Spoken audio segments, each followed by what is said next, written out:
You're about to approach the second half of your first term here at the House. What was your first session like? It was record-setting. A lot of us didn't realize we were making history when we came into a tied House.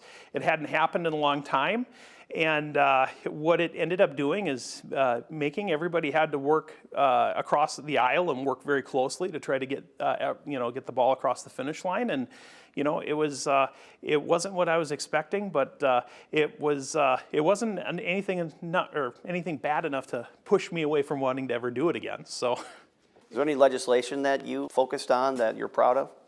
Well, being in a tied House, the first thing I realized is that having bipartisan support on legislation is really key. I made quick friends with another representative, Representative Liz Ryer. We ended up doing a couple bills together, and it was fun to work with her. We built a really good friendship over the process. And now that I've gotten through this through the first half of my freshman year, in the off season, I've been working very aggressively on building bipartisan bills that are going to work across party lines. It's something that everybody can agree on. That's been one of the largest focuses I've had, because there's a lot of critical issues that are coming up in rural Minnesota and in greater Minnesota that really do transcend party lines very quickly.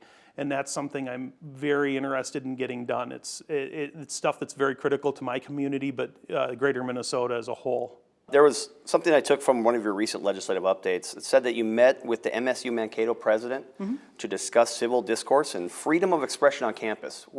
Is there something happening there, or what was that conversation like? Yeah, it stemmed from a professor down there that has had a track record of making some very divisive comments, and especially for a public university, it's important to be able to. I'm a graduate of the University of Minnesota, and it's important to have those conversations, but it's also important to be able to allow students to be able to express their themselves as well. And in a case like that, my concern was solely on the side of the student, making sure students were protected in situations like that, that if they did voice concern or did voice pushback to comments made on either side by professors that they might disagree with, that there's no repercussions for them.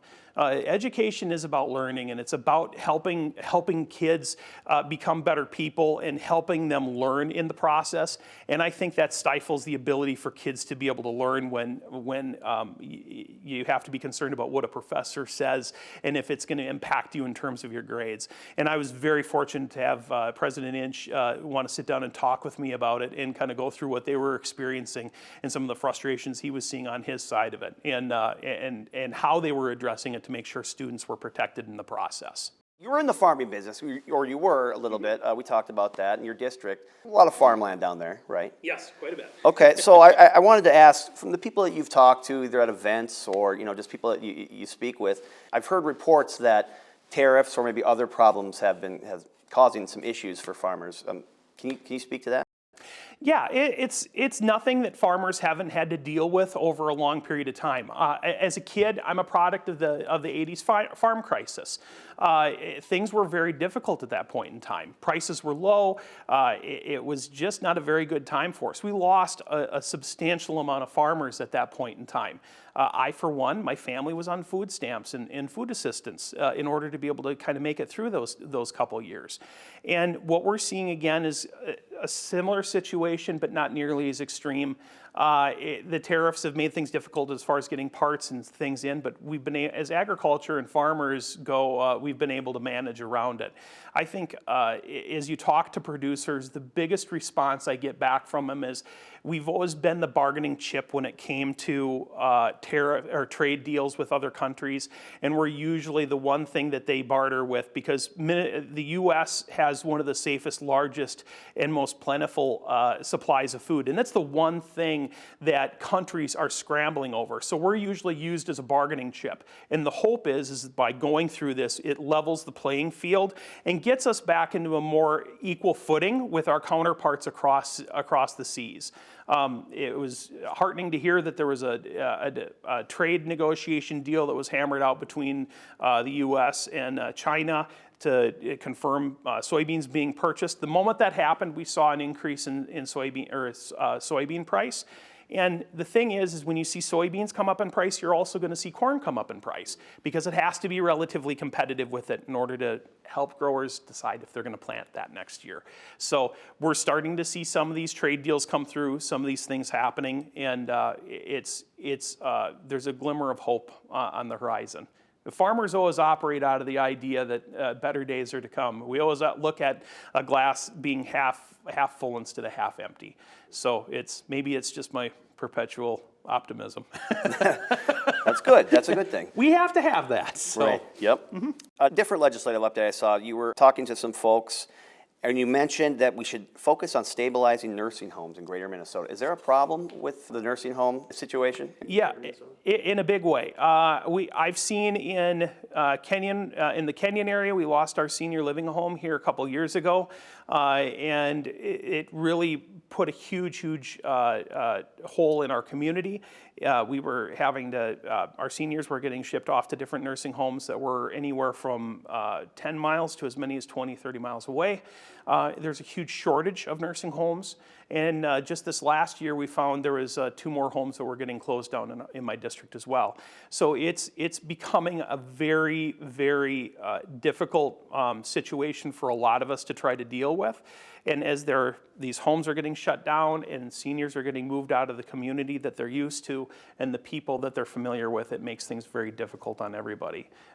There has to be some common sense legislation we can come forward with on the House side that helps kind of stem this issue and make it easier for them to be able to manage and keep these homes, because it's outstate homes that are getting impacted, in my from what I've seen at this point, probably worse than about anybody. And just finally, are there any other top issues that you'd like to see addressed or you want to work on in 2026?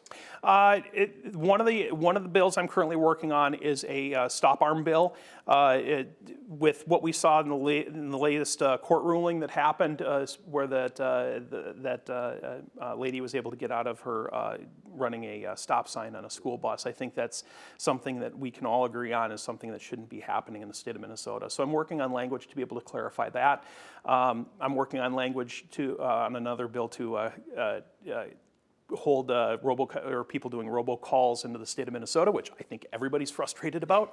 That should be bipartisan. Yeah, that's easily, but that's bipartisan bill number 2 for me, where if they're calling into our state, they have to leave a number at a bare minimum to tell us exactly where they're calling from so we can get removed off the list, because they use these burner numbers and they disappear into the ether and they just keep calling us back. The other one I'm working on is a Mass Casualty Firewall Act. This is probably the one I'm the most proud of.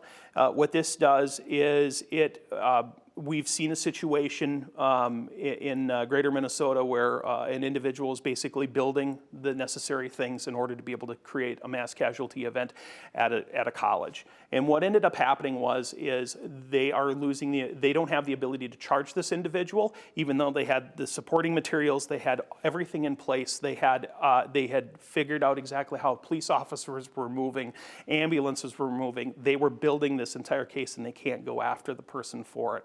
So essentially what this does is it works similar to a drug case, right? Where if you have X number of pounds worth of a particular drug, you're charged with intent to distribute. Same thing with this rule. We're going through the legal process of it right now to make sure everything is locked tight on it, but the conversations I've had with my counterparts over in the DFL side and with leadership over on the Republican side has been very positive, and it's something that we really truly need to take a look at. If we're going to try to stem this issue, I think this is a bipartisan bill that could work and work for everybody in the state. So, all right, Representative Allen, thank you very much. Thank you for your time.